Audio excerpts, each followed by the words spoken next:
Okay folks, so I was thinking before we go to Dover Castle, and at some point I want to try and hit the beach as well. I thought, whilst I'm still just round the corner from that pub actually, where I was telling you about that little story, I thought, oh, maybe I should just carry on the story for now, because I thought it's kind of relevant to where I'm standing right this minute. Right, okay, so second part of the story was, as I said, after I'd had a few drinks in that pub, and I think I probably got a few more through cans of beer from an off licence or something, I can't quite remember. But I'd had a few drinks and everything. I wasn't completely drunk, I've been a hell of a lot drunker than that in the past. But I was definitely under the influence, there's no two ways about that. But anyway, so it was 3 o'clock in the morning, like I said. And I'd already spent one night wandering the streets around here. And you know, like I said, I've got no money, I've got no way of getting back, essentially, back to London. So I was kind of like thinking, oh, I don't really want to stay here, do you know what I mean? I want to go back to London, even though, you know, I was still relatively new to London. But I was still thinking to myself, well, do you know what? You know, I've got to get home somehow. So anyway, the way I sort of saw things, back then at least, was that I thought, well, there's a police station here, you see, look, you see this police station, right? So I thought to myself, right, well, police station, you can get help, can't you? Do you know what I mean? But the thing was, it was like, I don't know, 3 o'clock in the morning, something like that, I think, or thereabouts. So I'm thinking to myself, right, go to the police station, and, you know, we'll see if we can get some help from the police, you know what I mean? Sort of like, can they suggest something, or whatever, you know what I mean? I don't know, you know, you just, you know, generally you see the police and emergency services of any description as a way of sort of like possibly getting some help when you're in a difficult situation or whatever. I mean, I know strictly speaking that's not necessarily their job as such, but you know, it's a protocol for help in it, sort of thing. Anyway, so I get to the police station. Well, like I say, I don't know if I walked around here or whatever. I found it anyway. So anyway, like I said, I get here, like, I don't know, 3 o'clock in the morning or whatever it was, and all of a sudden I find it's closed. I couldn't believe it. Now back then, obviously, it's got like a modern sort of automatic door these days, but back then it had a big old wooden door sort of thing. So I'm thinking like, what's going on? Why is it shut? Do you know what I mean? It's like police station's supposed to be like 24/7. So anyway, I started kicking the hell out of this door. Do you know what I mean? I mean, seriously, I was kicking the heck out of this door, and I was banging and banging. Anyway, there was people inside. And like I said, there's a telephone thing outside, or a little intercom system, and I was trying to talk to them through that, and they were telling me basically to just go away. Do you know what I mean?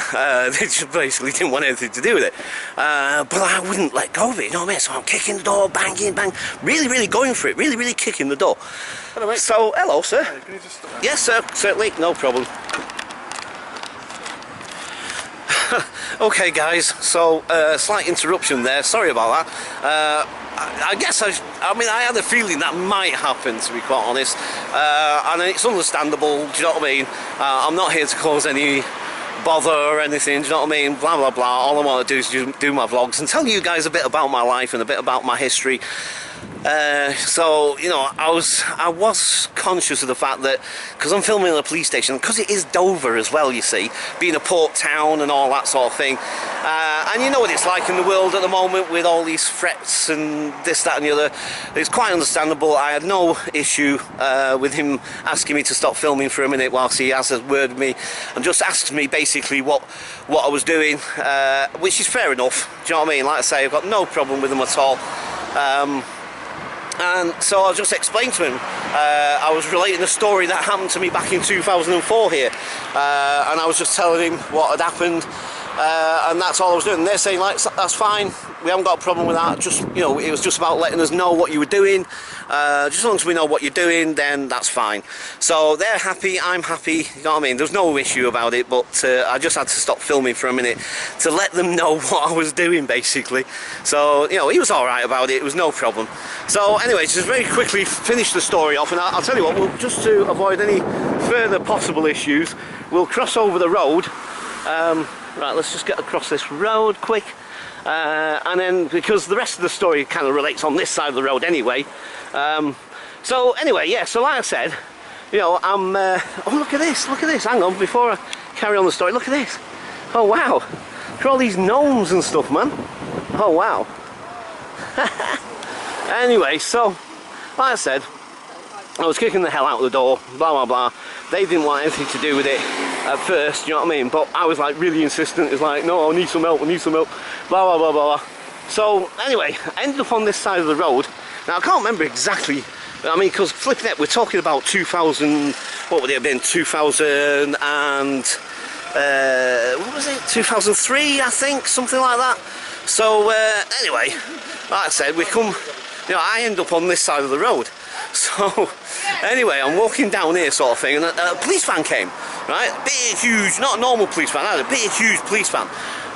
And then all these police officers got out, all dressed in riot gear, right? So they're all dressed in riot gear, right? So anyway, next minute, I'm cornered here, right? And all these police officers have come out, and I was terrified, absolutely terrified. So anyway, I just got more and more agitated because I'm thinking like, flipping heck, do you know what I mean? There's all these coppers that are going to do me in. Anyway, sort of in the end, what they did was they bundled me in the van, and they ended up taking me to Ashworth Hospital in the end, because obviously they thought I was just completely bonkers, do you know what I mean? Which I guess I was at the time, do you know what I mean? It was like, they just thought like, this guy's mad, do you know what I mean? We better take him to the psychiatrist, like, check out what's going on, like, you know what I mean?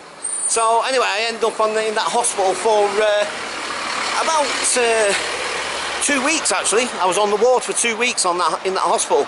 So yeah, quite, like I say, for me it's quite a funny story. Maybe not funny at the time, but certainly a fascinating story all the same. Right, okay, I'm going to leave it there for now. Don't want to bring any more attention to myself than I already have. Right, okay, I'll leave it there for now, guys, and I'll catch you guys later. Bye for now.